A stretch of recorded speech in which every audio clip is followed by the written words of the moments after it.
Hi, uh,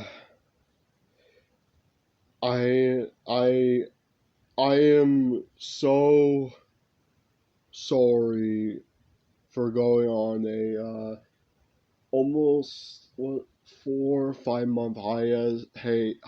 I'm so, I'm so sorry for that. I've been getting low on things to react to for Green Funtime Foxy reacts or Calvary reacts, and I heavily apologize. It's just that we've been recently getting copyright claims from Do Perfect, or I assume so. So we had to stop. We sincerely apologize if you guys will not see any more Do Perfect reactions. It's for the best because apparently Do Perfect does not want us to watch any more of their stand-up videos. So yeah. Um, but yeah. But yeah. I am so. I hope you guys are glad that I'm back. But today's not is gonna be not gonna be your usual video. Um, I just want to inform you that this is gonna be the first ever movie review of the channel. So for context, back in on the 18th, me and my sister Violet and went to watch Smile 2. Yeah, the sequel to the 2022 horror hit. Um, and here is I'm going to explain the ending of the film, but hold on before I get into spoilers ahead. And personally, and this is and over my overall analysis of the film again. Again, spoilers ahead. Okay. So so the Smile 2 is basically the sequel to the first Smile that came out in 22.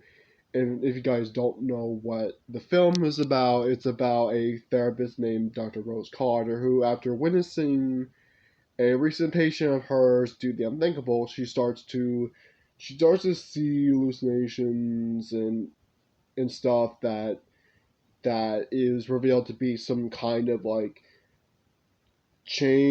curse chain that's been going on for gosh knows how long, and she has to like try and see if she can stop it before it. I don't know. I don't want to like say why because I don't want to get demonetized with YouTube. But let's just say she does not make it past the 7 weeks because the 7 weeks.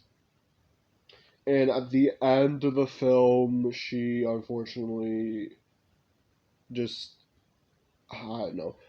But Smile 2 takes off where the first film ended, with 6 days after Joel witnessed Rose doing the unthinkable to herself. And the thing is that he said that most only can survive a week, and he's like desperate to like get some of the curse, so he attempts to pass the curse on to a couple of criminals who I assume he's been keeping out on for a while now, in order like pass on a curse to a bad guy instead of someone innocent. And unfortunately, it does not go well, and instead, unfortunately, his plans don't go exactly as he planned. Instead, a guy who will be important a little bit later on in the film witnesses it and immediately has the curse passed on to him. Joel tells him that it wasn't meant for him, and instead it was meant for the other guy, the guy he was originally going to pass it on to. And while trying to flee from a shootout, Joel is unfortunately just ran over by an oncoming truck, which I mean, I know that the whole after, because it's because I sort of knew that was going to happen when it was revealed that Kyle Gallen was going to reprise his role in the first film. I was like, he's probably going to get killed off. And there was also, at the end of the trailer, you see someone that is like seconds away from getting ran over by an oncoming vehicle, and people thought, was that Joel? And it was. Again, spoilers. So the film now shifts its complete focus to a pop star named Skye Riley, who's making a comeback after a tragic car accident that occurred a year prior that unfortunately that costed the life of her partner / actor Paul Hudson. And you see this because she is interviewed by Drew Barrymore, and Skye basically says that she basically apologizes to everybody who supported her and promised that will never happen again and stuff, and considers it an emotional comeback. And the thing is that the film shows, and then shows on her like being seen by fans, and then it cuts to her doing a with her choreographed dancers, I'm assuming practicing for the tour, but in the process she hurts her back, because mind you, she also injured her back while after the accident, and texts Lewis, who is a former classmate of hers, to get some, I'll say some medication to help with her back, and sneaks out to his apartment to get that medication. Now this is the point in the film where she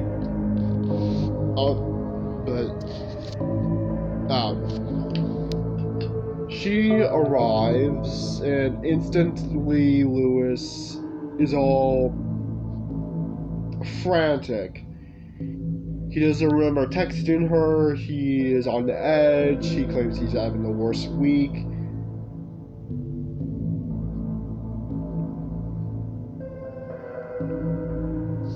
And goes to get her medication. But when she comes to check up on him, he suddenly comes back, screaming and freaking out. And then sees something that she doesn't, and telling whatever it is to get away from him. He falls to the ground, And she freaks out too because she doesn't know what's going on. She doesn't know what's going on. But then that's what happens. Basically, Lewis is now smiling at her, gets up, grabs the what she describes as a metal gym weight from a bench press, and not gonna lie, and then proceeds to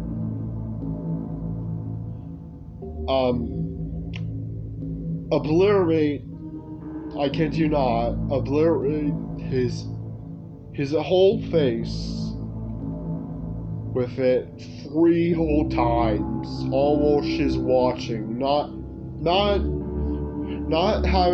knowing to just like face away from him. And I kid you not, the way I kid you not, guys, I kid you not, because in the trailer, here's a trailer, the way it's edited, the moment he slams the thing on his face, it immediately cuts to her reaction. And I thought that was gonna be the same too. The problem is that in the film, it holds the entire time after it cuts to her reaction. And it keeps zooming in, and it just, it was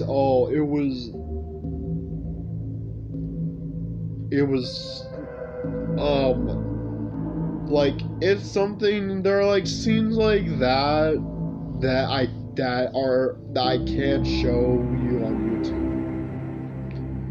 It's, I don't know. And but after that, she thinks of calling the police, but after seeing, on the table, she is like, oh no, I can't call the police because I don't want to reveal myself. So she ends up leaving the place. She comes back to her apartment and goes to sleep to try and calm it down. But that's when she hears something and jolts back up. But then when she looks around the room, she sees something, looks like something or someone, and she turns on the light and nothing's there. And that's when you know she already has that's when you know, the moment she witnessed him do the unthinkable, that's when you know the curse is already passed on to her.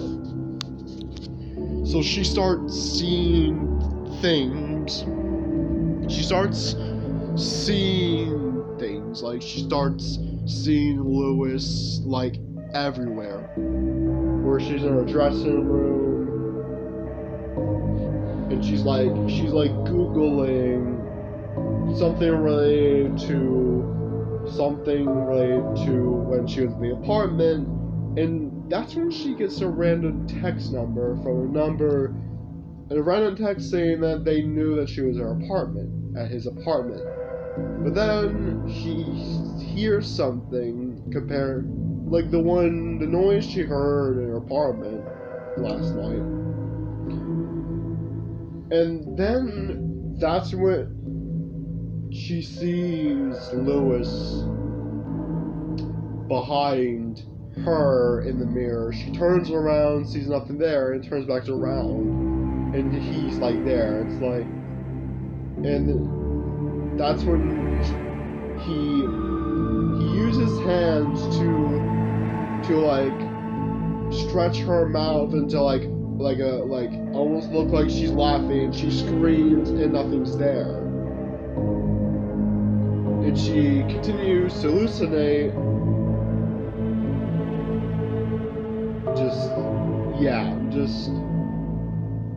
It's just like, I know that that scene is like seen everywhere, even in the trailers, but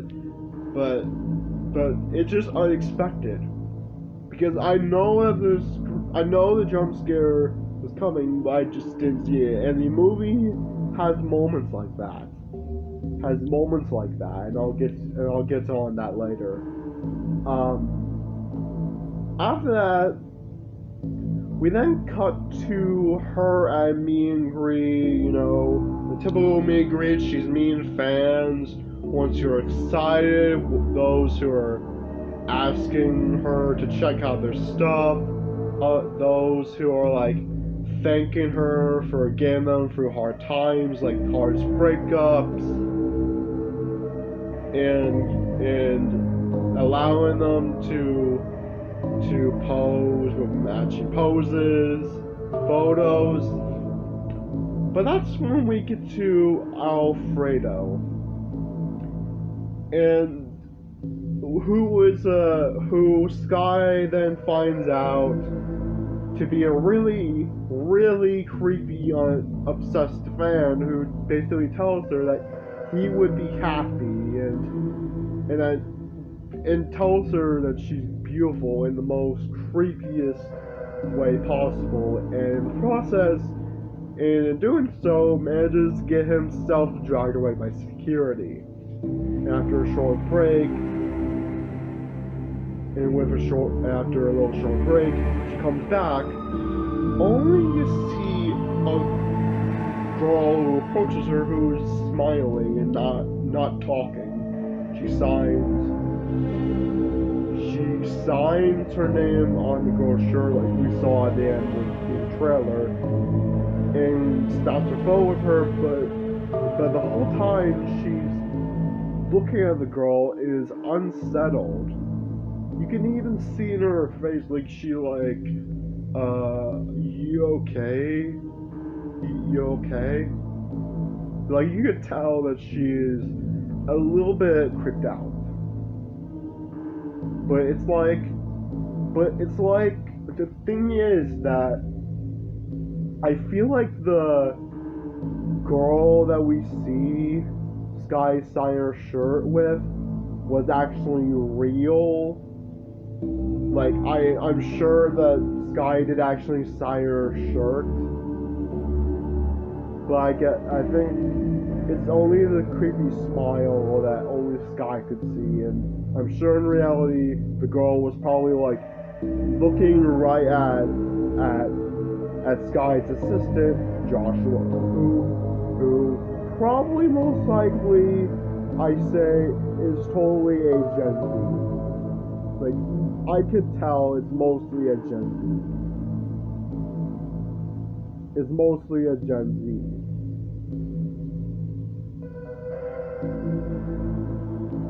I could tell because I could tell by his like tone.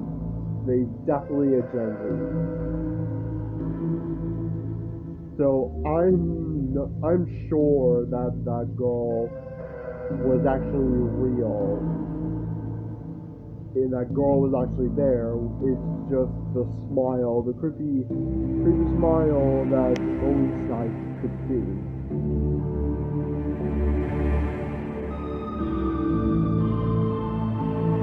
After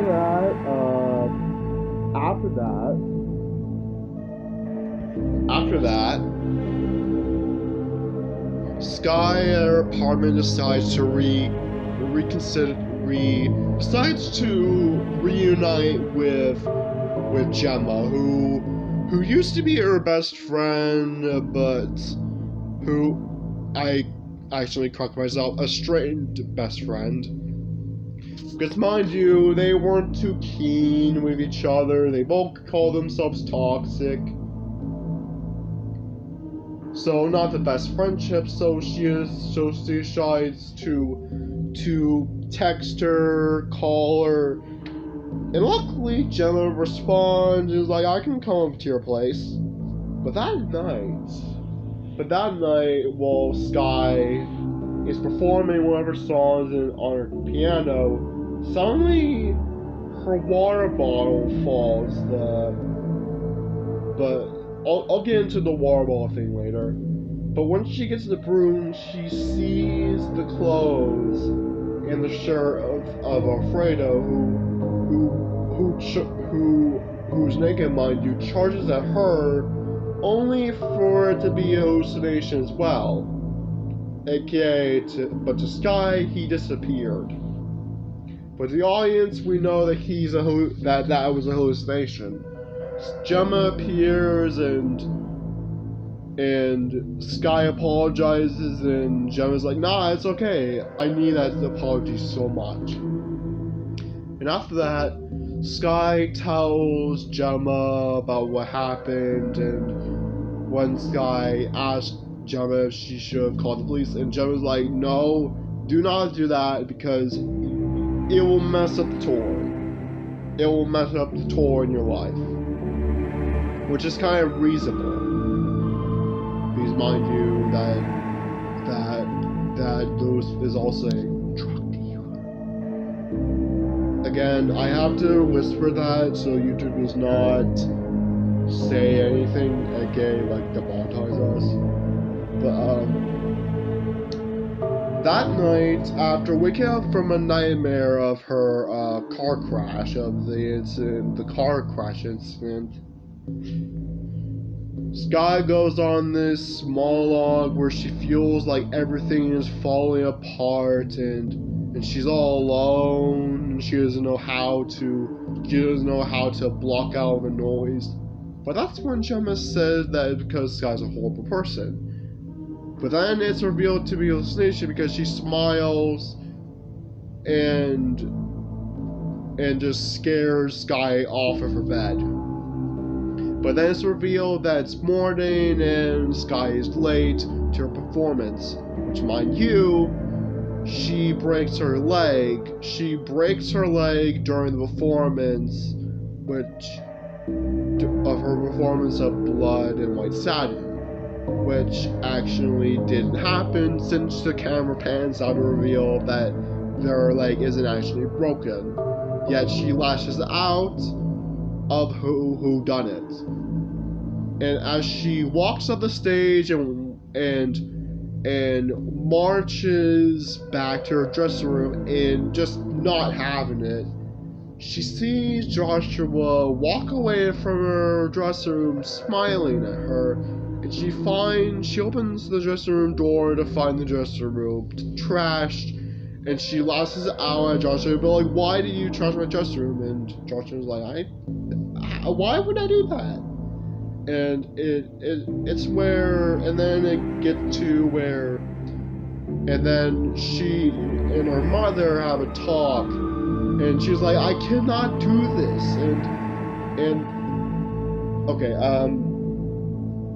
okay, so in the first film, Rose's mother is dead. But in this movie, even though Skye's mother is alive compared to Rose's mother, Skye's mother just is like, it doesn't believe her and thinks she's making an excuse to bail out on the tour, and tells her that her tour and that Darius is on her lifeline. And that Darius is waiting for her. Until thus, Skye goes to the Music Inspires Hope charity event so before the mirror scene, Darius, who is the head of the music company, or Interscope Records, which, mind you, is a real music company, aka approaches her with telling her that she will be a special presenter of the event, and tells her all you gotta do is just read from the Tom McGraw and you'll be fine. But the thing is that the entity takes advantage of this charity event and messes it all up for Skye. Okay, so first off, it cuts to her on her phone, possibly texting Maurice or Gemma, and there's a fly, and she's like swiping around, and then it lands on her cheek, and she wipes it off, smudging her makeup in the process. And either the fly was a hallucination by the entity or a real fly. But other than that, if it was the entity, If it was hallucination, the entity, then the entity made her smudge her lipstick to make it look like she doesn't have it all together. And the teleprompter freezes, but the thing is that it's also hallucination, but that ends up causing Skye to go on to improvise her speech, ends up going on a tirade of basically don't go to the musical industry because no one will be there for you and no one will support you. No one will be truly there for you when you're down. And basically goes on how music has not inspired her at all. But the teleprompter continues being a hallucination because it caused her to present Paul, who is dead. And speaking of Paul, she then sees Paul in the audience smiling at her, walks up on stage, causing her to yell at him to stop smiling at her. And then he disappears. Until he appears a moment later, completely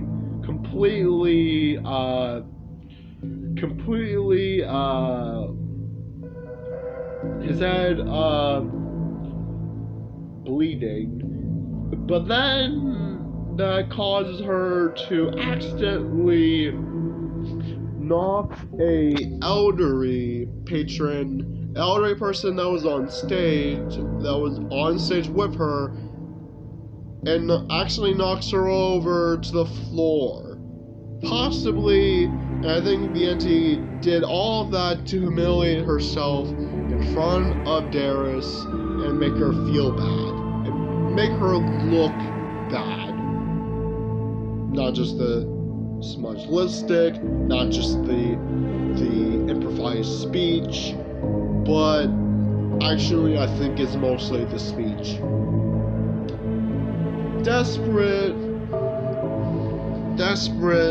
Skye messages back the person, the unknown number, who reveals himself to be Maurice, who later revealed to be an AR nurse who is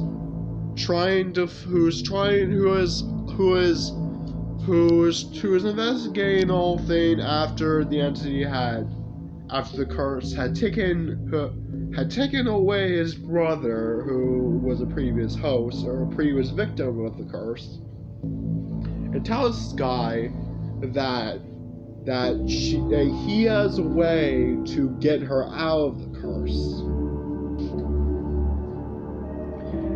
by locking her in the freezer room and then injecting her.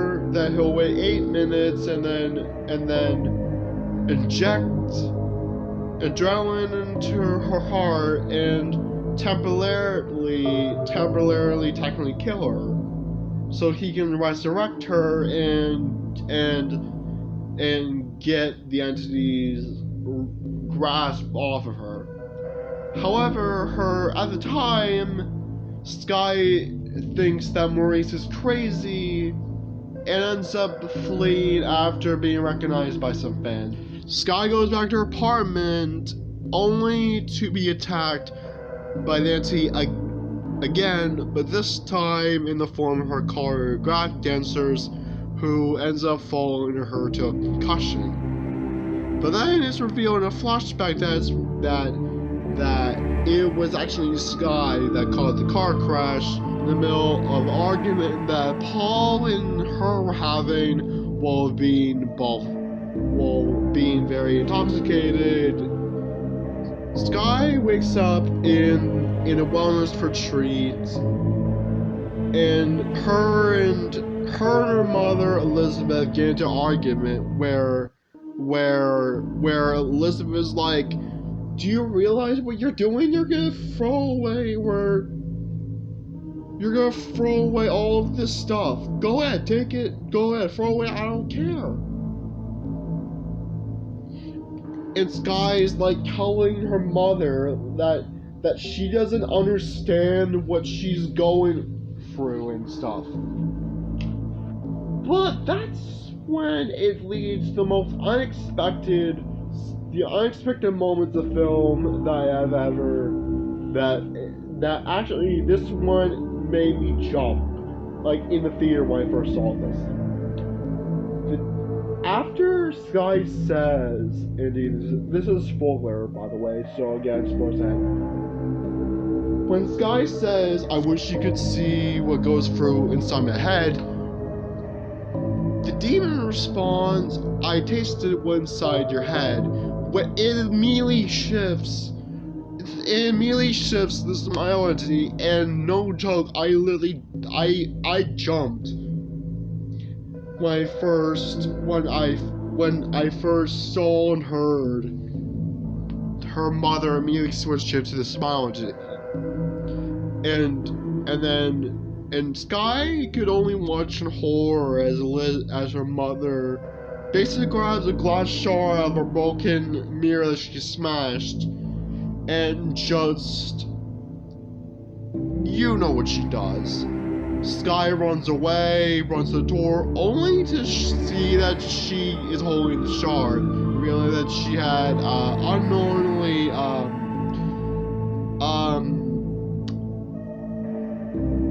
ended the life of her own mother, and she slaps herself repeatedly, thinking that she's dreaming, but rather she's not.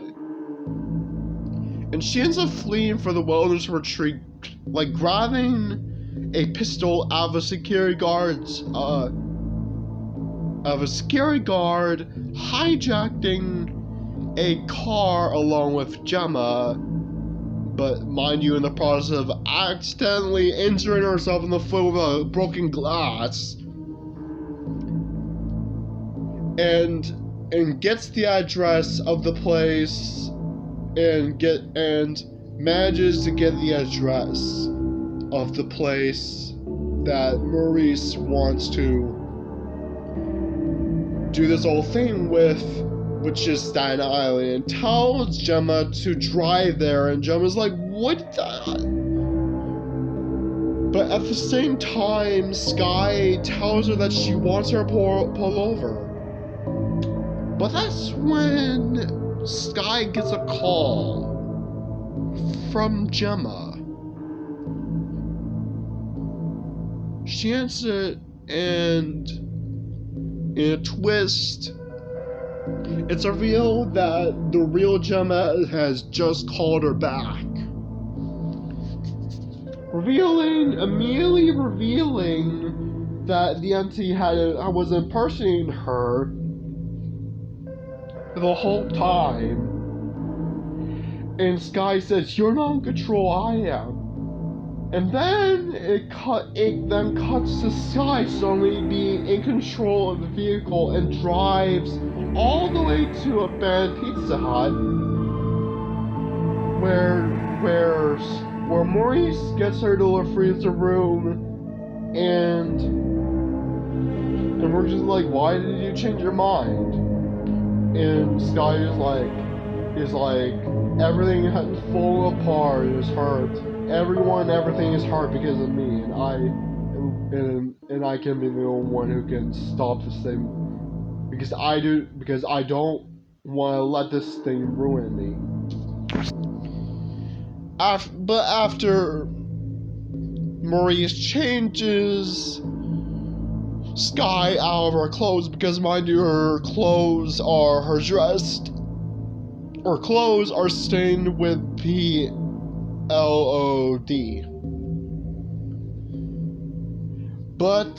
And he gets out of the room while telling her that once the door is closed, it cannot be opened.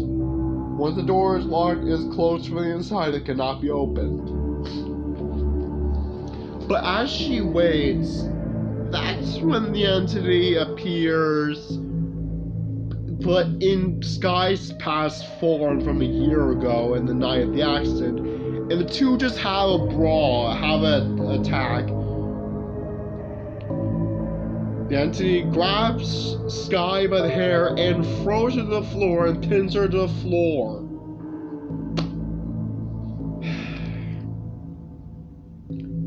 And just so you know that this part coming up might just be the most unforgivable things I'll ever see from this film. And I'll probably not show this frame, this screenshot on YouTube, in the process of not giving any of my audience nightmares. But then the entity, there's a scene, there's a part during their fight where the entity is like, says, "You got me." And Skye looks up, and the moment, the second it cuts back to the entity's face, no joke, I literally jumped back in my seat. I literally grabbed hold of the arms of the chair, and I was close to screaming. Like, you couldn't, I was like terrified.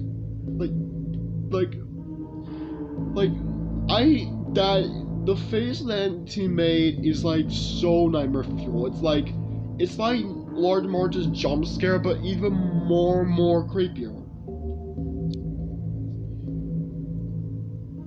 And before the entity can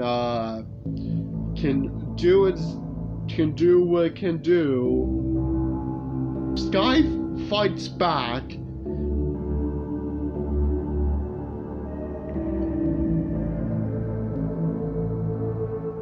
Bites its hands off, grabs the needle, and injects herself.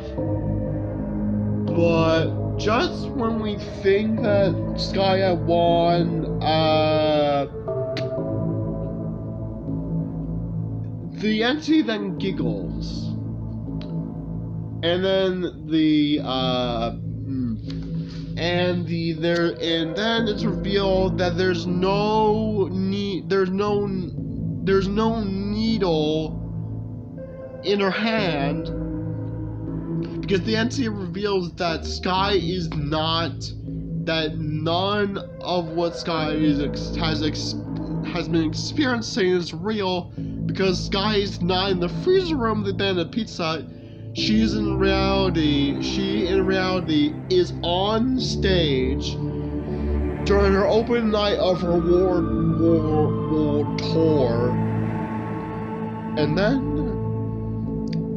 that's when Skye wakes up and finds herself on stage. But at this point, she's disoriented, she's weakened. And that's when we see her mother in the crowd, revealing that the whole wellness retreat facility, everything that happened in the wellness retreat facility did not happen.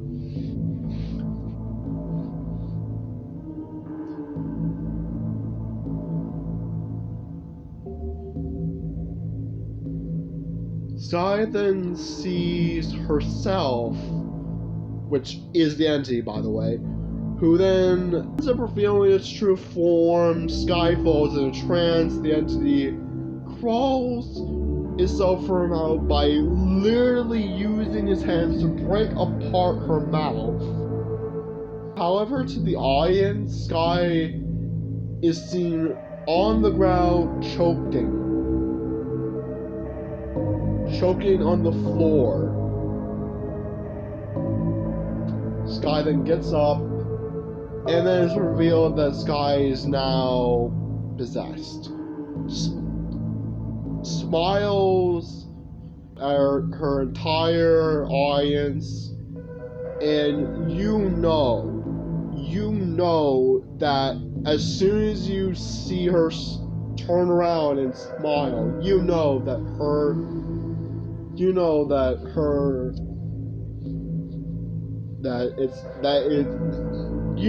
what's going to happen next. And then she ends up using her microphone to fatally stabbed herself in the eye repeatedly in front of her entire audience, in front of thousands upon thousands of fans, including Gareth, Joshua, and her mother. And then it cuts back to her still smiling with a microphone in her eye. Because, mind you, at the end of the first film, you see a close-up of Joe's eye, but having the slight reflection of Rose burner on fire. So I think they cut back to Skye, so the audience knows what happened. Because you hear a bunch of thudding sounds, and all you see is her audience screaming, I can't blame them. They probably didn't know that she was dealing with all of that.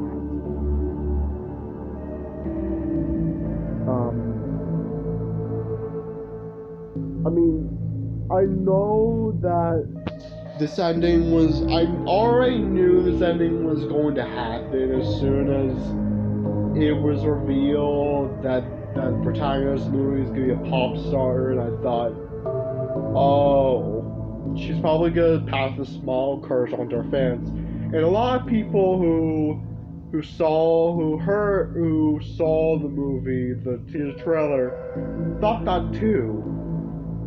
And it was correct, but it's done in a way that makes you question everything about the film. The ending of the film legitimately makes you question everything about the movie. I mean, I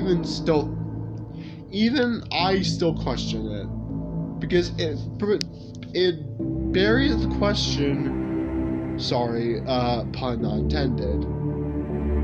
Actually said that on accident. It holds up the question of, what was Gemma or Maurice even real?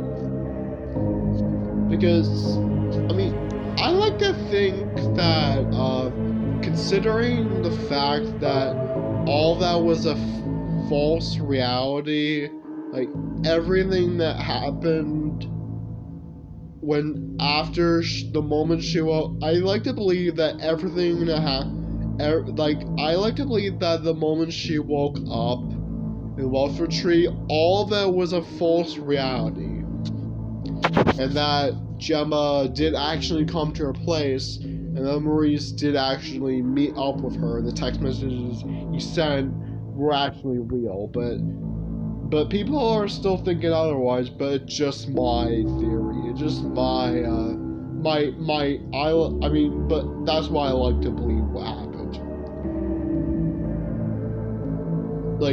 The ending is so, it just, I don't know. There are moments of the film that are so unexpected, even if you already seen the scares and the trailers and the TV spots, including including that jump scare that is seen in every single TV spot.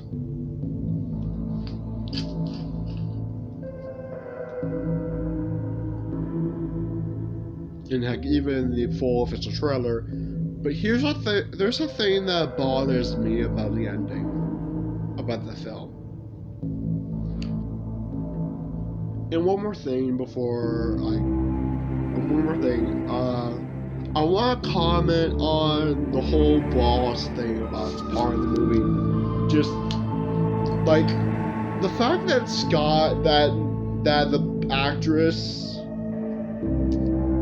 Naomi Scott is able to chug all of that water is I can't even do that.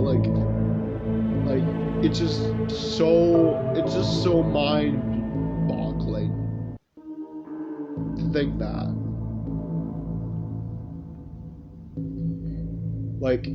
I get it, you want to stay hydrated and you want to keep a good performance, but I don't think I don't think anyone other than her can like chug an entire entire bottle of water and that fast before. I mean, I know people. I've seen people like be able to completely drink entire regular sized water bottle in under like 4 or 5 seconds, like so fast. Like those people are the true expectation, but everyone, including me, that does it is the perfect representation of reality. In conclusion, but there's also a thing I want to point out that I don't think anyone has. I want to point out a couple more things that I don't think anyone has figured out or realized. There are so many scenes from the teaser trailer, and the trailers themselves that are not in the movie. Like, why would you put in a 911 operator in the first official trailer if Skye does not call the police in the film? Like, there's even a shot of Alfredo with a smile approaching, even though he does not have that. No, just no. And there's even shots of fans like being with her that we do not see in the film. And one more thing, I don't think anyone has caught off on this yet, but is it just me, or is the lighting in Smile 2 like odd? Like I watched the film. Like I watched the film like on a second time, not in theaters but online, and the lighting is just weird. But when I watched it in theaters, the lighting was like, I guess, normal. Like the lighting was just as it was in the teaser trailer, in the trailers.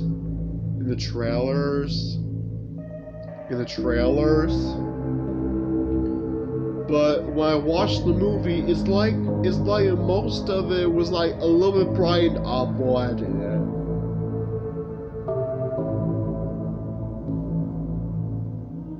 Like, I don't know. I mean, in conclusion, I think honestly Smile 2 is like, it could be scarier than the original because of that nightmarish face from the entity. And just like, the fact that the entity was able to put Skye in this false reality, which everyone thought who first saw this was real. This reality when reality wasn't. And I was like wondering, was Skye's body on autopilot mode? Was Skye's body was she okay, so in the video that said that Blood and White Sun was released on June 18th, you see Skye approaching the stage, and I'm wondering if when Skye was walking up to that stage, meanwhile in her mind she was finding the entity in the freezer room of Band Pizza Hut. I mean, like, I'm sure it's not just me who thought of that. Like, was she like walking up to her stage while she was battling the entity or something? And when the entity closed the door, was it in reality Joshua who closed the door or something? I don't know. But yeah, Smile 2 is just... Smile 2 honestly blew me away, and with a few coincidences, because there are a few scenes from the movie that I have experienced while in my Stanley Parable thing. I know that sounds ridiculous, but I don't know if it's like I don't know. But yeah, again, like I said, if you guys didn't like spoilers, if you guys don't like spoilers, I'll just like you guys can like if you guys had skipped to the no spoilers part and just want to hear what I say about the film without giving away spoilers, all I could say is the movie is like scarier than the original. And I honestly think that Naomi Scott's performance, actually not just Naomi Scott, but everybody's performance in the movie has been brilliant. Even Ray Nicholson's performance in this is great. Who was actually Jack Nicholson's son. And the way that, like, you've seen his smile and his trailer, like, oh my gosh. And not gonna lie, like, before it was revealed that Ray Nicholson was playing Paul Hudson, I literally thought it was like her limo driver, because there was a TV spot where, no joke, you see Paul staring at her while he's driving, and it looks like he's in a limo. I legit thought that was gonna be a scene where she has a curse where she's in her limo and she turns to him only to see that he's smiling at her, and she gets uncomfortable. And then, well, she like has the phone, and that was before the reveal. I didn't know that was at the scene where supposedly this is where the real Gemma calls her back, revealing that Gemma has been impersonating her the entire time. But yeah, I honestly like to think I think every actor's performance in the movie is great. Even the actors who play Alfredo and that smiling man, and the smiling girl who is the Emperor's partner. I honestly think they did great as well. But yeah, I think that'll be the end of it. I will show screenshots of the movie, like screenshots of the movie. I just won't show a clip of it, you know. I